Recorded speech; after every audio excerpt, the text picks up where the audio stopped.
a warm welcome. Good afternoon, everyone, and thank you for joining us for the Working Families Benchmarking, the Best for Family-Friendly Working session.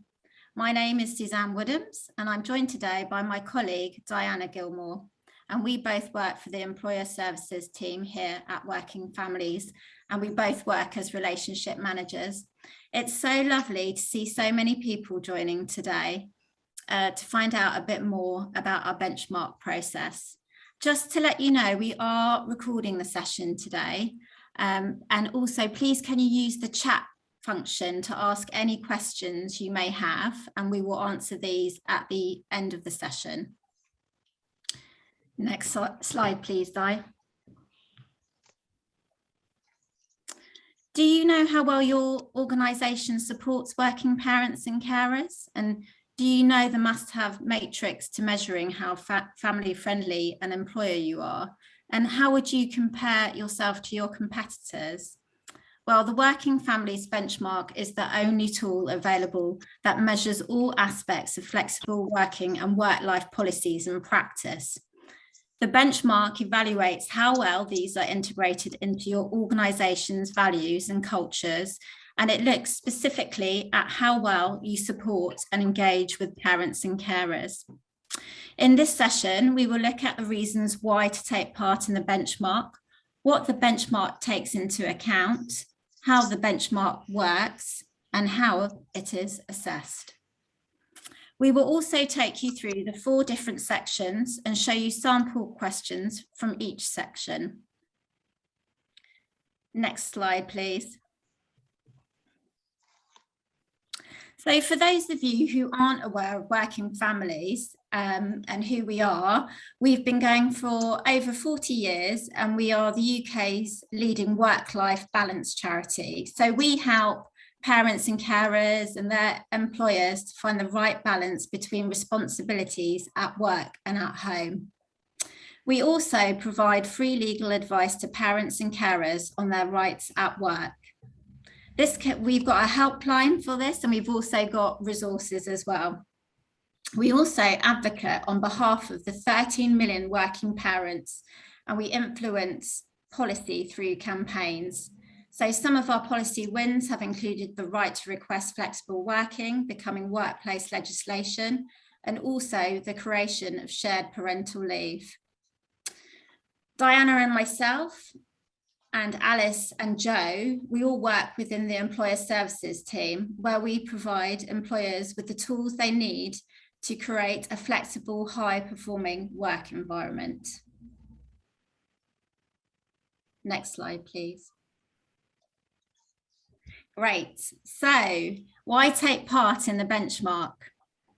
Well, in the wake of the COVID-19 pandemic, businesses will need to be more flexible, agile, family-friendly than ever before.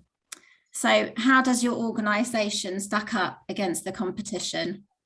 So with the benchmark tool, it actually enables you to audit the flexible working and work-life policies and practices within your organisation. It will help you understand where your organisation sits compared to similar businesses or competitors. You'll be able to see if you're ahead or behind the curve on the development of flexible and family-friendly ways of working. Once the benchmark is completed, you'll be able to get an individual tailored feedback session from one of our highly experienced relationship managers like myself and Diana, where we will be able to highlight your strengths and achievements, but we will also be able to highlight areas for future action. A lot of network chairs take part, a lot of HR, D&I professionals tend to fill out the benchmark, and then they tend to use the benchmark results as part of their yearly D&I strategy. You will also be eligible for Working Families' annual top 30 employers ranking list as well, and Diana will talk about that later. So what does the benchmark take into account? Well, it really looks at all your flexible working and work-life practices across many different areas. So supporting for parents and carers, well-being, and the work-life balance of employees. We'll have a look at your culture, your attitudes around work-life balance, and also your flexible working practice. We'll deep delve into how line manager support works within your organisation and look at communication strategies. We'll also have a look at the depth of support from senior managers across the business. We'll obviously have a look at your flexible, agile, hybrid working and how detailed your flexible recruitment is. And we'll also measure the impact of your flexible, family-friendly policies. So who are our working families members? We have a range of different members. We work across both private and public sector. Some of our top 30 employers include Grant Thornton, UBS, Experian, City, Pinsent Mason, Food Standard Agency, Imperial College, and many more. I've added some testimonials here. We've got one from Brunel University. I think not many people can see the screen properly. Don't worry, we will be sending these slides out afterwards. We've got a testimonial from Lloyds as well, who have done the benchmark many times, and they're a long-standing member, as is the Welsh Parliament. So they've done the benchmark for 10 years. So at this point, we really just wanted you to think about how are you currently assessing how family friendly you are as an organisation. So please pop something in the chat if you feel you want to. It'd be great to hear your thoughts. And at this point, I'd like to hand over to my colleague, Diana Gilmore. Thanks, Suzanne. So what I was going to do is just give you an overview of the process involved. So the benchmark, you've probably heard about this quite a bit, and essentially what we are is we are a diagnostic learning tool. So we are here to basically help organisations showcase how progressive they're being with family-friendly working.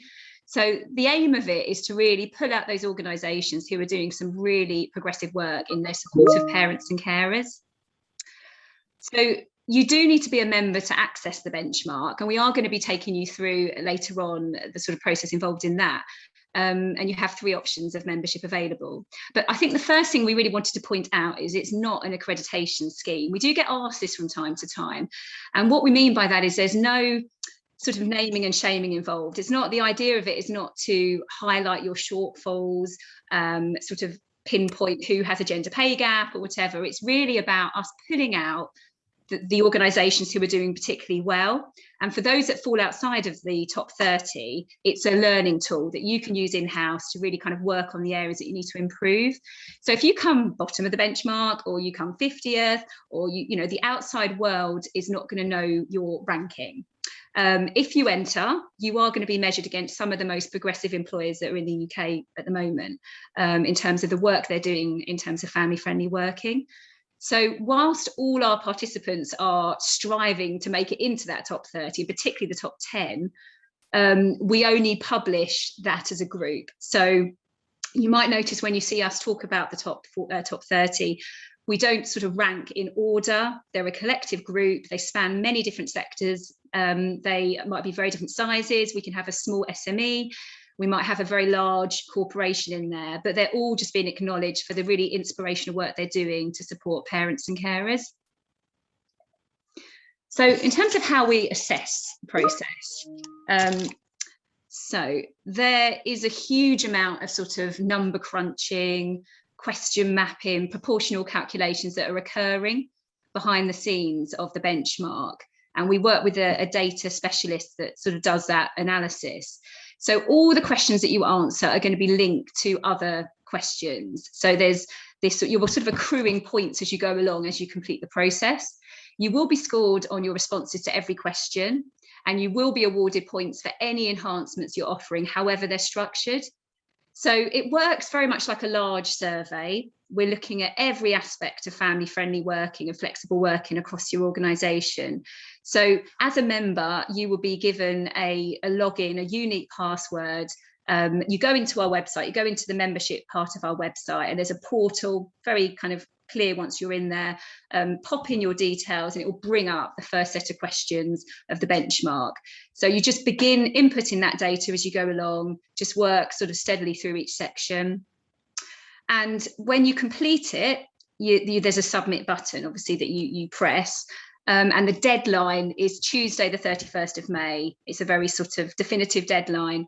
You can save information as you go along. So obviously, if you want to sort of leave it for a week, you know, and go back to it, that information is stored. It's also stored for subsequent years. So if you then come to do the benchmark the following year, your data is on that system. You don't have to start from scratch. You've sort of done the hard work and you can just add in your tweaks. You generally want to be in the benchmark one person at a time. You don't want to risk kind of overriding answers. So it's best to sort of take turns to complete sections of the benchmark. But ideally, we do recommend working as part of a team, so you can perhaps share out some of those questions. So in response, when you submit your benchmark to us, what you're going to get is a very comprehensive data pack. And that will come out in September time. So the deadline's the end of May. The summer is spent doing all the analysis on the data. You get the response back in September.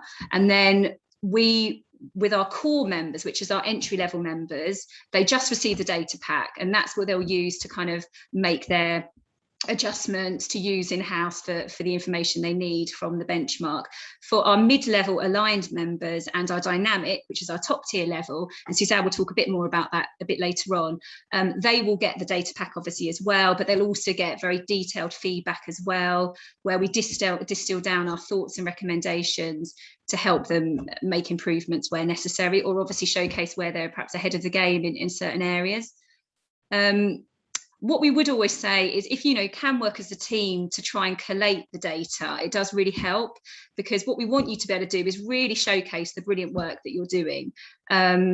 We often know that when we do the feedback, that sometimes people say to us, oh my goodness, we are doing that, or we definitely have got a provision in that area, we just didn't quite capture that information, or we couldn't quite get access to that information. And of course, it's then not giving you a chance to really reflect how family friendly you might actually be as an organisation. So obviously, if there's gaping holes in terms of data, we can't award points for those sections if that information hasn't been tracked.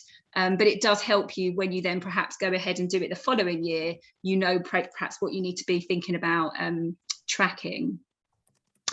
So the process is split into 4 sections, and the first section is culture. And what we're really looking at here is how embedded is family-friendly, flexible working across your organisation. So we're looking right at the start, we're looking at your mission statement, we're looking at your values around family-friendly working, what are your strategies, looking at your support in terms of employee relations, looking at your planning around your property, looking around your financial planning, your well-being strategy. How much are you kind of weaving family-friendly, flexible working into those decision-making processes, and how you're planning from an organisational sort of standpoint? We're going to be looking at the extent of support that you have towards family-friendly working across the board, across every team, the positivity for flexibility in general, looking at support from middle management, from your board, your CEO, and company-wide.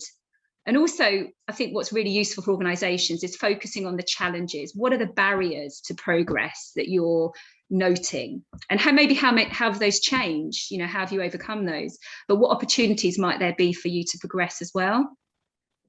We just wanted to show you here just a couple of examples of the way. Now, I'm afraid it is very small, and I know you might need a sort of microscope to see some of this, but it just gives you a sense of the breakdown of how it will come in your data pack. So you'll get pie charts. The pink, all that's showing you is where you sit. So that's you compared to the benchmark average. So you get statistics for every question. Some come in a chart form, some will be in a sort of a pie chart. So it really varies. We just wanted to share very briefly a few of the findings from last year, because I think it's quite interesting to get a sense of some of the data that can be useful, because we often get asked by our members about data from previous years as well, and because often that helps you when you're maybe trying to make the business case for certain improvements to some of your policies or provisions. if you can support that with information that we can provide you with as a member based on good practice, you know, what we understand from other employers we're working with, it's quite helpful for you.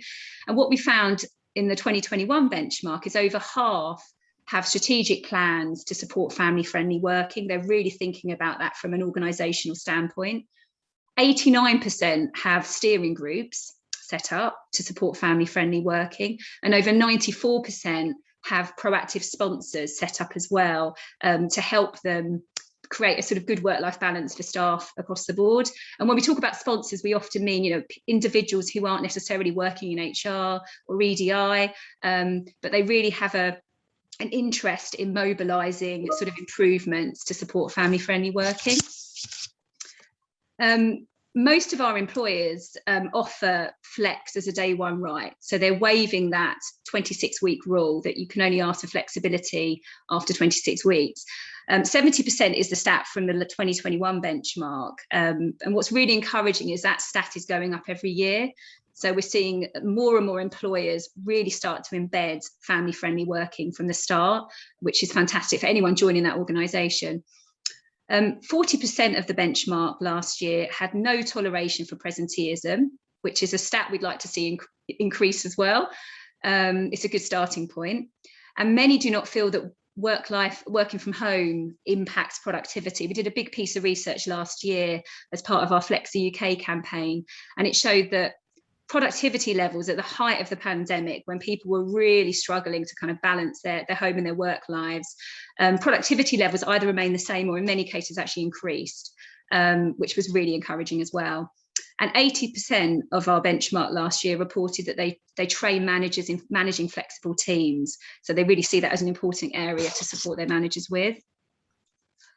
The second section of the benchmarks, we've talked about culture. The second section is policy. And I think this probably is fairly straightforward, this section. You're looking at all your provisions. What are you offering mothers, dads, carers? How are you showing flexibility for everybody as well across the organisation? Because everybody wants a good work-life balance. So we'll be looking at how you're shaping those provisions. Are you enhancing them beyond statutory? And if so, how are you structuring that? Are we looking at things like parental leave, dependent care? Do you have a carers policy? What does it look like? What sort of leave are you offering? And what other support are you perhaps building around that as well? We'll be looking at your ways of working you make available. So short-term, long-term flexible working, formal, ad hoc. What working arrangements are at the discretion of managers and what are perhaps in policy? The questions are evolving all the time as well. You know, we know that family-friendly working is a moving target. You know, things are changing all the time, and the questions are reshaped year on year. And the last few years has been quite a focus on areas like fertility. We've obviously been looking at the impact of COVID as well and how that's impacted people's way of working. We'll be asking you about your staff networks, if you have any, and if so, how do you work with your networks to support family-friendly, flexible working?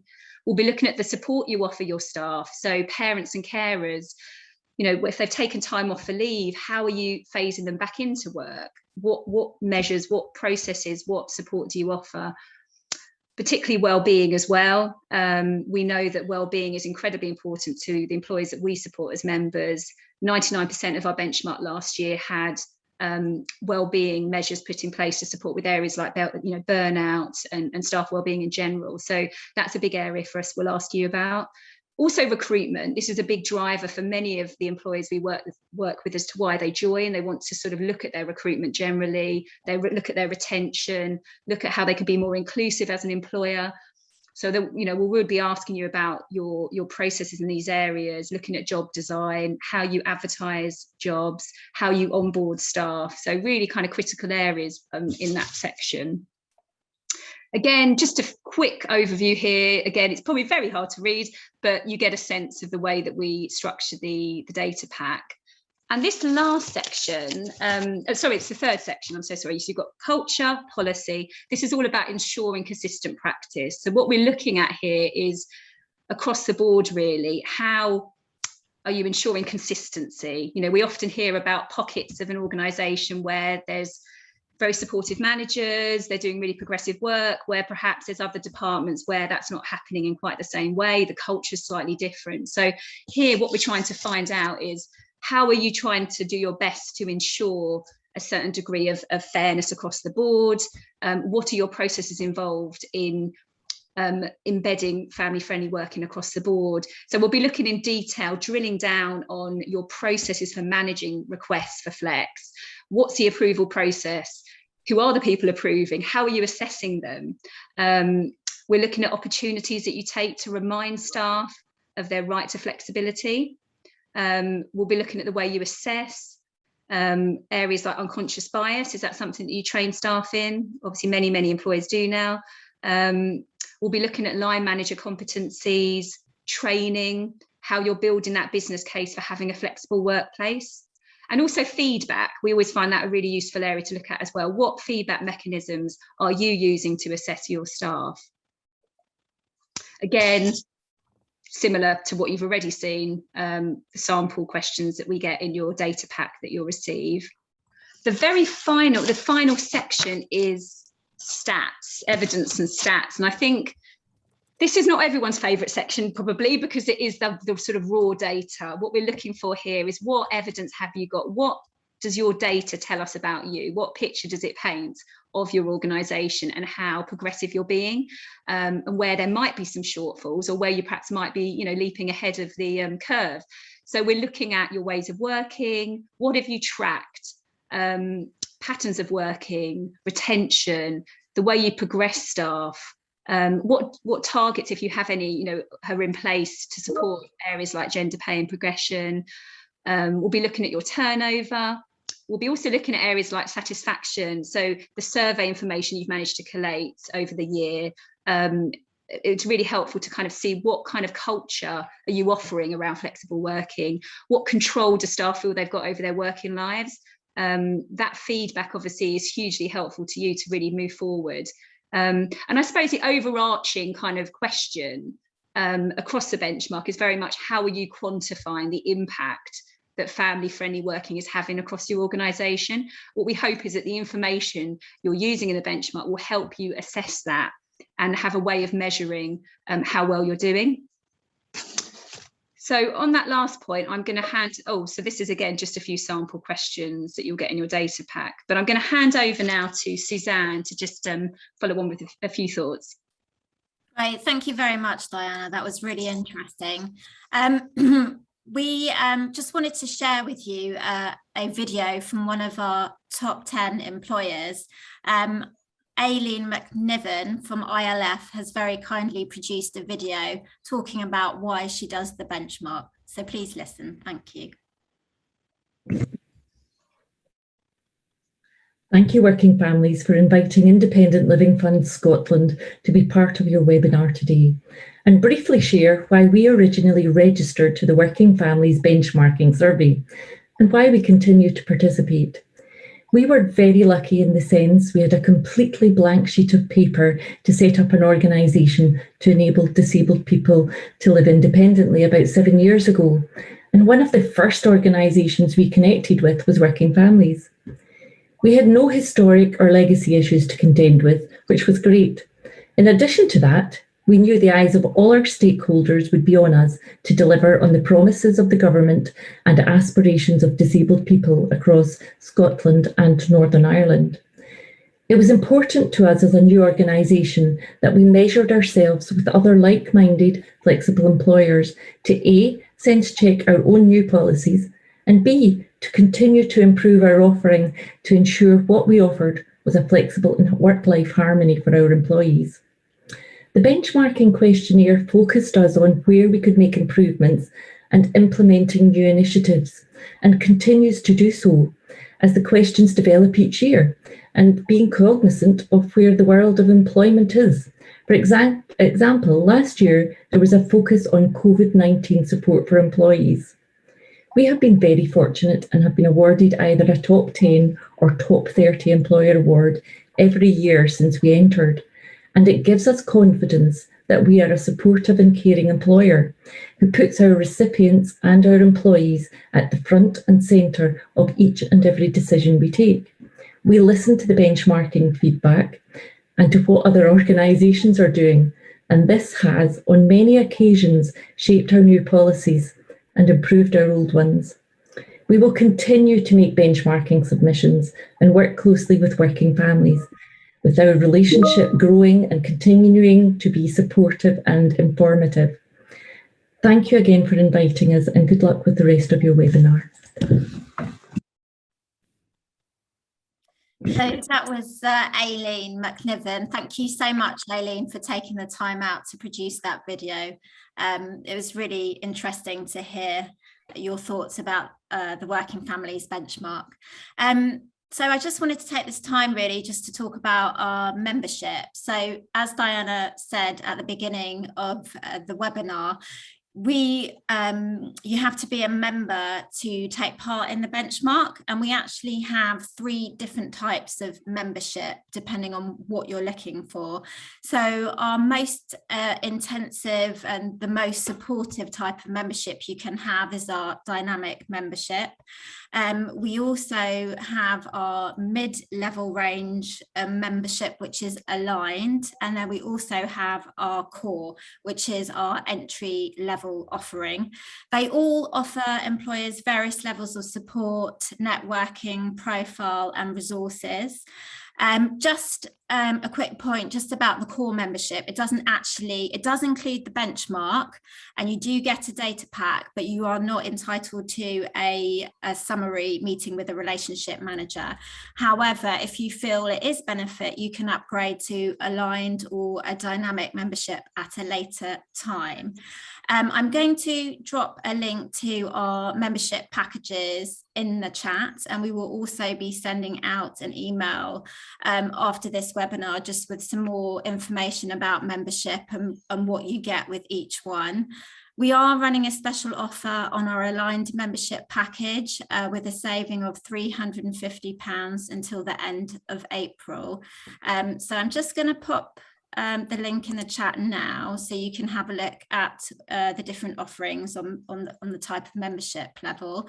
So thank you so much for everybody for joining. We would love to answer the questions, and I have seen them popping up, which is brilliant. It's great to see that everybody's been listening in. So Di, have you picked one out that you'd like to answer? Yes, thank you, Suzanne. Yeah, well, I'm just having a look here on the Q&A. So I see that we've got a question here from Donald. Do your top 10 companies offer family-friendly working for day one of employment?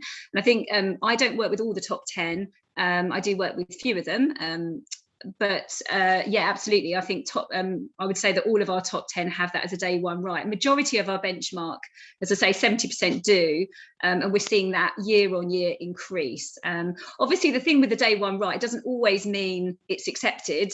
You occasionally hear, you know, it's great because it means people have the opportunity to ask for flex, and it encourages that culture of openness where people can ask for what they need. And hopefully employers, the most progressive employers, will do their best to support that. Doesn't always mean that everything gets accepted, but yeah, I'd say our top 10 are sort of leading the way in that regard. Right. Yeah. Yes, I've picked out a question from Natalie.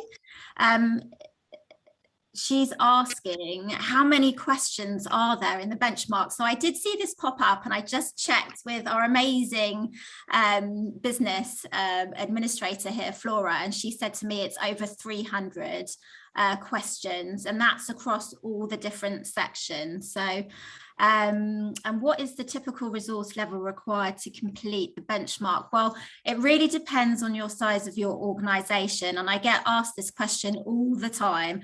How long is it going to take for me to fill this out? You know, who do I need to talk to within the organisation? So it really depends, to be honest with you, in terms of how easy it is for you to get the information. I think with the last section, with the evidence, that's probably the most time consuming, because you have to get facts from your staff survey, you know, all the sort of data from your company. So I think I can't give you a time frame. It varies. I've had one employer who's done it within a week, and others it's taken a month. So it really, really depends. But as a relationship manager here at Working Families, we're here to guide you through the process should you have any questions. So we're always here to help. Yeah, and I think I've seen here from Alice about a question you've asked about, does anyone recommend any particular interventions to become more family friendly, or which interventions have the greatest impact? I mean, it's a big question, that. It's a really good question. I think, you know, what we find with the benchmark is what's brilliant about is it does highlight where there's areas that you need to kind of focus on. So sometimes the process of completing it and realizing, gosh, I don't know how to answer that question, because I don't think necessarily we have a set provision for that, or certainly we don't necessarily have a policy around that, or perhaps the fact that the question is framed a certain way kind of sometimes makes you question what you need to unearth, what you know you're not aware that you actually have in place. So often it just means that you might arrive on policies that you think you thought you were perhaps ahead of the game on, but actually you're lacking these different areas. So it can be such a broad range of different things. Normally what we find when we give our support to the employers that fill the benchmark in, we have our recommendations. So we are very practical in our approach. We will look at sort of there might be a combination of sort of quicker wins, that you know, simple things you might be able to tweak that other organisations are doing that is really helping them in terms of transparency, sometimes around flexible working, in terms of creating a culture shift or a mindset shift. But then there might be also more practical, larger projects that you might want to think about, which might require more support from the top. And of course, you need to get that buy-in, and you need to be able to build your case for what you need. And I think a lot of the time in our role, it's supplying our employers with the data that can underpin some of the improvements they want to make. And I think that's you know, a big part of the support that we offer organisations. I'm just having a look. I've seen a question from Lindsay Anderson. So she says, we are quite limited to the flexibility we can offer due to our colleagues working set health clinics at venues. I am hoping we still offer enough flexibility and support around this. Well, it'd be very interesting to speak to you, Lindsay, because we do have a lot of members who do have different ways of working flexibly. We do have members, you know, for example, we work with a vet practice, you know, that's all very shift basis. So there are different ways you can still work flexibly in a shift pattern, depending on what you're doing. So it'd be great to have a chat if you want to have a chat about it in a bit more detail. I think Alice, I like this question. This is very true, actually. Is family-friendly working synonymous with flexible working? Because I think when we talk about family-friendly working, we are talking about supporting a good work-life balance for everybody, because, you know, family-friendly working is not just for parents and carers, it's for everybody. When they enter a workplace, they want that balance. And so the provisions and guidance we offer is not just for parents and carers. You'll see with the questions in the benchmark, if you get involved with the benchmark, we're considering that across the board, that sense of fairness in every area. And I think when we talk about family friendly, we talk a lot about flexible working, because what we feel is to be family friendly, it needs to be underpinned by a workplace being flexible. So the two really do go hand in hand. But I think family friendly just is a wider term that encompasses everything that is within that area. But the two very much go hand in hand, I think. And I love your comment there, Emma. Brilliant. Yeah. So we have seen massive engagement and retention outcomes, along with reduced sickness, absence, and maintenance of high performance by working with each service on when people work more than where. People tend to think of flexible working as working from home, but you're right, it's much, much more than this. It's about adapting your hours to support both the business and employees. So congratulations on being a winner, Emma. That's brilliant. It's lovely to hear. Like you said, yeah, flexibility can be in so many ways. And I think, you know, with doing the benchmark, it just opens your eyes to what other organisations are doing, and you can really get a better understanding of where you can move as an organisation as well, in terms of supporting the working parents and the carers in the workplace. And we've seen a massive increase with carers since the COVID-19 pandemic, and it's very difficult to locate those people as well, and to really pin them down and support them. So I think that's it for the questions, Di, unless anybody else has anything they want to add in the chat. Just this question from Debbie, I thought maybe is quite interesting, this one here, Debbie. Does the process involve asking employees about their views, or are all the questions from those responses from those managing? So I think, just to be clear, so when we're asking about responses from, say, surveys, engagement surveys and things, it's the people completing so the team of people completing the benchmark are going to be answering depending on what they've gleaned from what they've read. So obviously when it comes to culture and everything else, they're going to be looking at the data they've got that supports their answers.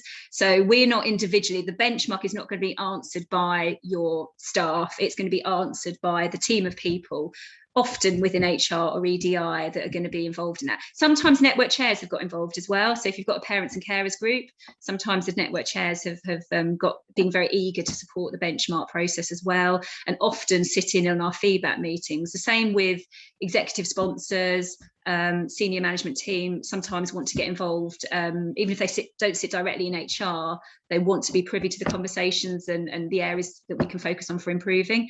So you know, that's probably the way we respond to that. And I'm sorry that some of those slides I saw at the start obviously weren't that clear, but as Suzanne says, we can send the slides alongside the notes at the end, so you will be able to receive everything, anything that you've missed in terms of slides. Yeah, brilliant. Well, thank you so much, everybody, for joining us today. I hope we managed to answer all your questions. Like Di just said, we will send out an email with the slides and a bit more information about everything, and some tips on how to help you with the benchmark as well. So I hope you found this session useful, and thank you for taking the time out of your lunch time. Hopefully you can go for a walk now and enjoy the sunshine. But yeah, thank you so much. Thanks everyone, really appreciate your time. Thank you.